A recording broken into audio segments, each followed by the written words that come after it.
આજરોજ એક દુઃખદ ઘટના બની છે। આજે નવા વર્ષની એક શરૂઆત છે 2021 ની। આજે પહેલી તારીખ, પહેલો મહિનો અને 2021 ની શરૂઆત હોય ત્યારે આજે તમામ નહીં પરંતુ સત્તાના નશામાં ચૂર એવા પોલીસ અધિકારીઓનો, એવા જે બી પોલીસ અધિકારીઓ જે સત્તાના નશામાં ચૂર છે એવા પોલીસ અધિકારીઓનો એક બહુ જ ખરાબ અનુભવ થયો છે, જે હું આમ તમામને આજે શેર કરીશ। આજે એક બહુ દુઃખદ ઘટના બની છે। એ દુઃખદ ઘટના અને એ દુઃખદ ઘટનાના પરિણામો, એ સમગ્ર વસ્તુઓ હું તમને આજે તમારી રૂબરૂ શેર કરીશ। જય હિન્દ, જય સંવિધાન। હવે જો વાતની શરૂઆત કરું તો શું થયું, તો આજે ઘટના શું બની હતી આપ સૌને જણાવું। તો રોયલ આર્કેડ, સરથાણા જકાત નાકા, એ જગ્યા પર એરટેલનો શોરૂમ છે, એરટેલ કસ્ટમર કેર, એની સામે એક વ્યક્તિએ, જેની ઉંમર 19 વર્ષ સમથિંગ છે, એક બાળક કહી શકાય જેને, એક નવયુવાન, એને વાહન પાર્ક કરેલું અને વાહન પાર્કિંગ ઝોનની અંદર પાર્ક કરેલું। તમને તમામ વસ્તુ હું પુરાવા સાથે કહીશ, કેમ કે હું જનતાને જવાબ આપવા માટે બંધાયેલો છું। સત્તાના નશામાં ચૂર એવા અધિકારીઓનો જવાબ ક્યારેય નહીં આપું, પણ જનતાને ચોક્કસથી એક એક વસ્તુ હું બતાવીશ, તમામ પુરાવા સાથે હું છું। એ વિડીયોમાં જે ખોટી રીતે ગાડી જમા થતી હતી એ મેં જમા ના થવા દીધી અને દંડ ભરાવીને ગાડી છોડાવી, અને ત્યાં હાજર હતા પીઆઈ રાઠોડ। એમને આ પેલા અધિકારીએ ફોન કર્યો હશે એવું માની લઈએ। કેમ કે એવું હું કેમ માનું છું, કેમ કે ઓલા અધિકારીએ ફોન કર્યો ને એટલે બોલેરો ગાડી આવી સીધી જ। બોલેરો ગાડીમાંથી વિચાર કરો, એક નાની એવી વસ્તુ છે, એક ટોઈંગ ગાડી, નો પાર્કિંગ ઝોનમાંથી ગાડી ટોઈંગ કરી, જે બાબતે વિરોધ કર્યો, એક આ નાની એવી વસ્તુમાં એક પીઆઈ દરજ્જાનો અધિકારી, એ પીઆઈ દરજ્જાનો અધિકારી એની પોલીસ ચોકી મૂકી અને એ ટ્રાફિક ગોડાઉનમાં આવ્યો। વિચાર કરજો કે જ્યારે બદલાનું સુરાતન મગજમાં ચડે ને ત્યારે વ્યક્તિ કઈ હદ સુધી જાય છે। એ ત્યાંથી ત્યાં આવ્યો, પેલો આપણે ચોકી વાળો વિડીયો ઉતાર્યો ને એનો બદલો લેવા માટે, કેમ કે એનો ઇન્ચાર્જ છે, ત્યાં આવ્યો ટ્રાફિક ગોડાઉને। ત્યાં આવી એને શું કર્યું, મારો વિડીયો લાઈવ હતો એટલે એને મારો લાઈવ વિડીયો એ મારા હાથ ઉપર માર્યું અને મારો કોલર પકડી લીધો એને, એટલે મારો વિડીયો ત્યાં લાઈવ વિડીયો બંધ થઈ ગયો, ફોન નીચે પડી ગયો। મારી હારે કોલર પકડી અને એને મારી હારે ઝપાઝપી કરી। અને તમને એક સચોટ વાત અહીંયા ચોક્કસ તમને બધી વસ્તુ ડિટેલમાં કહીશ। એને મને માર માર્યો, એને મને એક માથા ઉપર એક થપાટ મારી, બરાબર, કેમ કે બદલાનું સુરાતન આઈપીસી ની ધારા 97 એ રાઇટ ટુ સેલ્ફ ડિફેન્સ એટલે આત્મરક્ષણનો અધિકાર આપે છે। જ્યારે કોઈ પણ પોલીસ અધિકારી એ તમારી સામે ગેરકાનૂની રીતે વર્તન કરે, તમને માર મારે, તો તમે પણ એને માર મારી શકો। આ રાઇટ ટુ સેલ્ફ ડિફેન્સ તમને આઈપીસી ની ધારા 97 આપે છે। એને એક મારી તો એ રાઠોડને મેં પણ એક મારી, સામે સામી બંનેને મારપીટ થઈ। પછી રાઠોડે મારવાની મને શરૂઆત કરી હતી, પછી થોડી ઘણી મારપીટ અને બંનેને એકબીજા ખેંચતાણ થઈ। ત્યારબાદ એ વાનમાં બેસાડ્યો મને અને એ લોકો સરથાણા પોલીસ સ્ટેશન મને લઈ ગયા। સરથાણા પોલીસ સ્ટેશન હું ત્યાં ઉતર્યો ને એટલે ધન્યવાદ છે આપ સૌનો। હું જ્યાં પહોંચ્યો ને એની 5 મિનિટની અંદર સરથાણા પોલીસ સ્ટેશન ફૂલ હતું। એ લોકો સમાધાન ઉપર ઉતર્યા, ત્યાં સમાધાન ઉપર ઉતર્યા એટલે મારા ફોન લીધો અને મારા ફોનમાંથી એ જે વિડીયો આપણો લાઈવ હતો ને એ ડિલીટ મરાવ્યો, કે ભાઈ ડિલીટ, અને સમાધાન કરે ને એ મેહુલ બોગરા એ કેટેગરીનો માણસ નથી। કદાચ આ તો ખાલી તમે લોકો મને ત્યાંથી ધરપકડ કરીને લઈને આવ્યા હતા, કદાચ તમે જેલમાં નાખી દો ને પાસામાં નાખી દો ને તો હું ડરતો નથી આવા સત્તાના દુરુપયોગ કરતા પોલીસ અધિકારીઓથી, બરાબર। જે જેન્યુઅન છે એમને 100 સલામ છે, બાકી જેમને બહુ હવા છે ને હળદીની, એમનાથી મને કોઈ ફરક નથી પડતો। સમાધાન શા માટે કર્યું ને એનું પણ આપને કારણ કહી દો।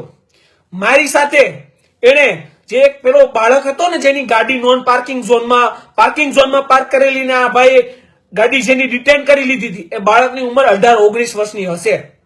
અને એ બાળક કોલેજ કરતો હશે, અભ્યાસ એનો ચાલુ હતો, એને સરકારી નોકરી લેવી હોય અથવા એને ફોરેનમાં સ્ટડી કરવી હોય ને, તો આ એફઆઈઆર એને મહા મુસીબત સાબિત થઈ જાય. એમને આ એનઓસી પોલીસ વાળા આપવા માટે પછી ડર ભદર રખડાવશે, એ મને ખ્યાલ હતો.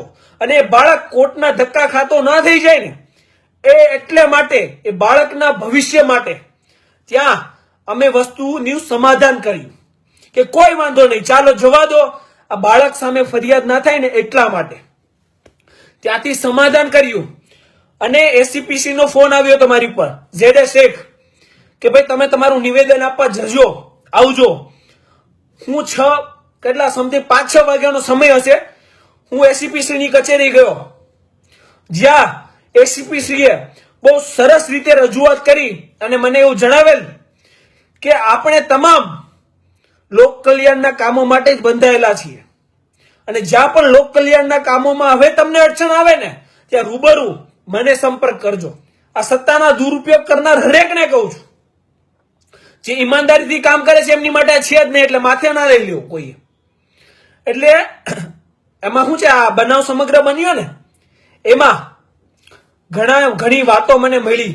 એ અધિકારીએ મને રૂબરૂ કહી, શું ખબર, ઈગોમાં, કે હું તો ભાઈ બધું પર્સનલ જ લઈ લઉં છું, બરાબર. તો હવે એમને એવું કહેવાનું કે જો આપણે કોઈ વસ્તુ ઈગો ઉપર લેતા હોય અને પર્સનલી લેતા હોય ને, તો એનો જવાબ પર્સનલી આપે. યુનિફોર્મના કલરમાં ન અપાય. ખાખી પહેરીને તો બધા શેર જ હોય, સમજાણું. એમાં એવું છે, કૂતરું હોય ને, વાઘનું ચામડું પહેર લે ને, તો એને એવું જ લાગે કે હું વાઘ છું, પણ એ હોય કૂતરું જ, એટલે એ ના ભૂલાય. એટલે જો પર્સનલી કોઈ વસ્તુ તમને નડતી હોય ને, તો પર્સનલી આવો લડવા માટે, વર્દી ઉતારો અને આવો. જેનામાં તેવડ છે ને એ તમામ આવો. જેને બહુ નડું છું ને, હું બહુ તકલીફ છે, બહુ પર્સનલી લેવાય છે, તો જેમને મારાથી પર્સનલી તકલીફ હોય ને, એ ખાખી છોડે. ખાખીના દમમાં તો બધા દાંટીઓ મારે. ખાખી ઉતારો અને રૂબરૂ આવો, પછી જોઈએ કે કિસમે કિતના હે દમ. અને કોની આગળ કાયદાનું બહુ નોલેજ છે ને તમને. આ લોકો અક્કલના ઓથમીર, હે ને, અક્કલનો ઓથમીર. અહીંથી જ કહું છું, કાયદાનું કેટલું ભાન એ તમને કહું. એવું કહે છે કે પ્રાઇવેટ પ્રીમાઇસીસમાં રેકોર્ડિંગ કર્યું. અલા, એ ગોડાઉન કોઈના બાપે નથી લઈ દીધું, એ સરકારના ટેક્સના પૈસા, અમારા ટેક્સના પૈસામાંથી બનાવ્યું છે ગોડાઉન. તમે એમાંથી તમે ભાડું ભરો છો, અને ઘરની લીધી હોય તો અમારા ટેક્સના પૈસામાંથી લીધી છે. તો કઈ વાતે એ પ્રાઇવેટ પ્રીમાઇસીસ કહેવાય?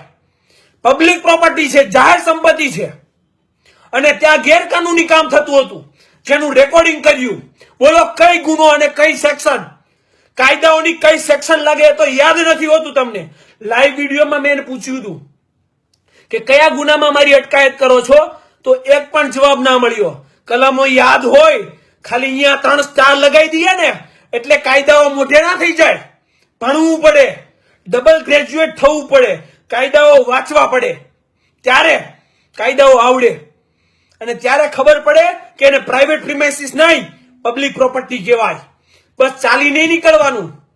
અને રહી વાત વિડીયોની ને, તો વિડીયો ઉતારીને કોઈ ગેરકાનૂની કામ મેં નથી કર્યું. આપ તમામનો એ પ્રશ્ન હતો કે વિડીયો કેમ ડિલીટ થઈ ગયો. વિડીયો એ બાળક છે ને એની સામે એફઆઈઆર ના થાય ને એટલા માટે મેં ડિલીટ કર્યો હતો. એ વિડીયો ઉતારીને મેં કોઈ ગેરકાનૂની કામ નથી કર્યું અને મને 100% ખાતરી છે. અને આ તમામને જ્યારે પોલીસ અધિકારી ગેરકાનૂની કામ કરે તેનો વિડીયો ઉતારવાનો છે.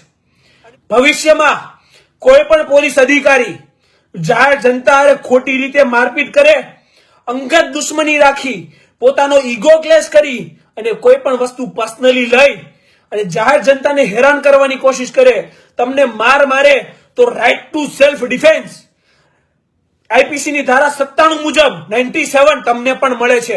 જો એક મારે ને તો સામી 2 મારો, કારણ કે માર ખાવા માટે આપણે જન્મ લીધો જ નથી. આ યાદ રાખજો. કોઈ પણ અધિકારી હોય, જાય અહીંયા 3 સ્ટાર હોય, 2 સ્ટાર હોય કે 1 સ્ટાર હોય, લોક કલ્યાણ માટે અને સમાજ કલ્યાણ માટે એક વકીલે બંધાયેલો છે અને પોલીસ પણ બંધાયેલી છે. કેટલા બધા પોલીસ અધિકારીઓ છે જે ઈમાનદારીથી કામ કરે છે અને જેની સાથે મેહુલ બોગરા પણ ઉભો છે. એમને તો ક્યારેય મારાથી તકલીફ નથી થઈ. તકલીફ માત્ર ભ્રષ્ટાચારીઓ અને સત્તાના દુરુપયોગ કરનારાઓને જ થાય છે અને એવા લોકોના જ ઈગો ક્લેશ થાય છે. બાકી ઘણા પોલીસ અધિકારીઓ છે જે અહીંયા મારી રૂબરૂ સામે બેસે છે, મારી અને મારા કામની જ તારીફો કરે છે કે જે કરો છો બરાબર કરો છો. એટલે જે સત્તાના દુરુપયોગ કરવા વાળા ભ્રષ્ટાચારીઓ નડું છું ને એ નડતો જ રહીશ, જીવું છું ને ત્યાં સુધી નડીશ. તમારી પાસે એક ઓપ્શન છે, બુટલેગરોને તમે સારી રીતે ઓળખો જ છો, બરાબર? સોપારી આપો અને ગમે ત્યાં આપણે કચ્છ સોનારમાં જે વકીલ એક મિત્રને ઉડાઈ દીધો હતો ને એ તો તમે ઉડાઈ દો, બરાબર? આ ઓપ્શન જ તમને મળશે. જો મેહુલ બોગરા જતો રહેશે ને દુનિયામાંથી તો આ વસ્તુ અંત આવશે. બાકી આવી તમારી ગીદડ ભક્તિઓથી હું ડરી નહીં જાઉં. તમારે જે કરવું એ કરી લેજો. હજુ કહું છું, જયારે ગેરકાનૂની રીતે જે પણ પોલીસ અધિકારી મારી સામે હાથ ઉપાડશે ને, બરાબર, એને સામો રાઇટ ટુ સેલ્ફ ડિફેન્સ ની તહેત આઈપીસી ની 97 મુજબ એમને સામી એ જ વસ્તુ મળશે જે મને મળશે. આની ખાતરી આપું છું 100%. અને જો તમારામાં બહુ તેવડ હોય ભ્રષ્ટાચારીઓ અને સત્તાના દુરુપયોગ કરનાર અધિકારીઓને કહું છું, અને બહુ પર્સનલી બધું લાગતું હોય અને બહુ ઈગો ક્લેશ તમારો થતો હોય તો એકવાર વર્દી ઉતારો. આપણે લાઈવ ફેસબુક લાઈવ કરશું.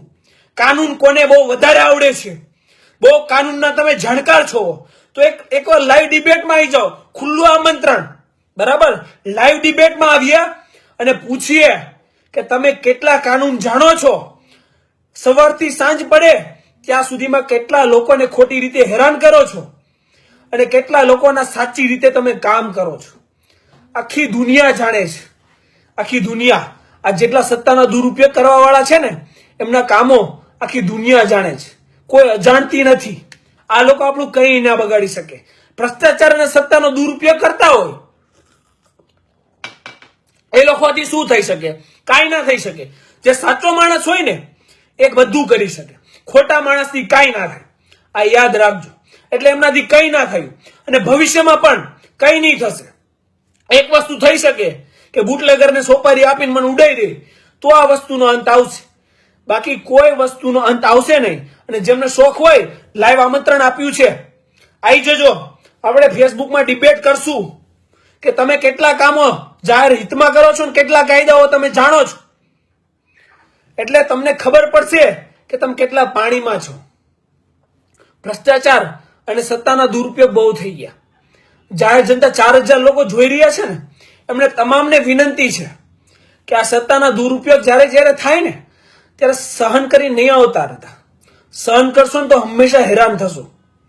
આ હું તમને ચોખ્ખી ગેરંટી આપું છું. આ લોકો તમને દબાવવાની જ કોશિશ કરશે. એકવાર તમે અવાજ ઉઠાવશો એટલે દબાઈ દેશે.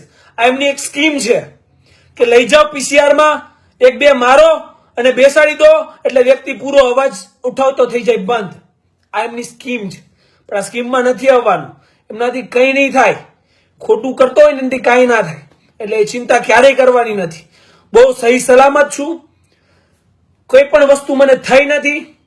અને તમને ગેરંટી આપું છું કે ભવિષ્યમાં જ્યારે પણ કોઈ વ્યક્તિ સત્તાનો દુરુપયોગ કરશે, જાહેર જનતાને હેરાન કરવાની કોશિશ કરશે, ભ્રષ્ટાચાર કરશે, એમને ક્યારેય છોડીશ નહીં. એમની ખાતરી આપું છું. અને તમને જ્યાં પણ જરૂર પડે એની ટાઈમ તમારે મને ફોન કરવાનો છે. હજુ જ્યાં પણ જરૂર પડે ત્યાં આપ સૌને ખુશખબરી આપવાની છે કે હજુ 2 દિવસ પહેલા કામરેજ પોલીસ સ્ટેશન સુરત શહેર, એમાં એક સાથે 10 પોલીસ અધિકારીઓ સસ્પેન્ડ થયા છે.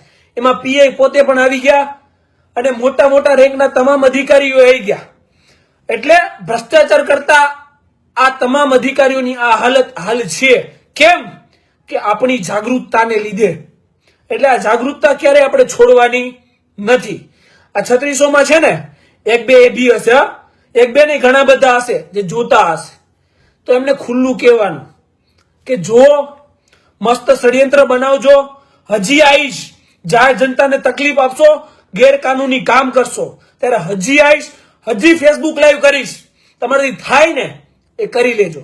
બિંદાસ છૂટ છે, બરાબર? બાકી અવાજ મેહુલ બોગરાનો એ દબાય ને એ કેટેગરીનો વ્યક્તિ જ નથી. અને જો હોત ને તો આ ફિલ્ડમાં આવ્યો જ ના હોત. સમજાઈ ગયું? અને જે લોકો ઈમાનદાર છે, જે નિષ્ઠાથી કામ કરે છે અને નોકરી કરે છે, હા એ બિચારાઓને તકલીફ બહુ થાય છે, એ પણ જણાવી દો. જે પોલીસ અધિકારીઓ નિષ્ઠાથી ઈમાનદારીથી કામ કરે છે ને એના પ્રમોશન ટાઈમે નથી થતા, એમને તકલીફો બહુ પડે છે પોલીસ સ્ટેશનની અંદર, પણ સત્યનો માર્ગ ક્યારેય છોડતા નહીં અને સત્ય માટે કામ કરતા વ્યક્તિઓનો સાથે નહીં છોડતા. કેમ કે આ તમામ આપણા એક લોકોનું સંગઠન જ આ ભ્રષ્ટાચારીઓ છે ને એના સુપડા સાફ કરશે.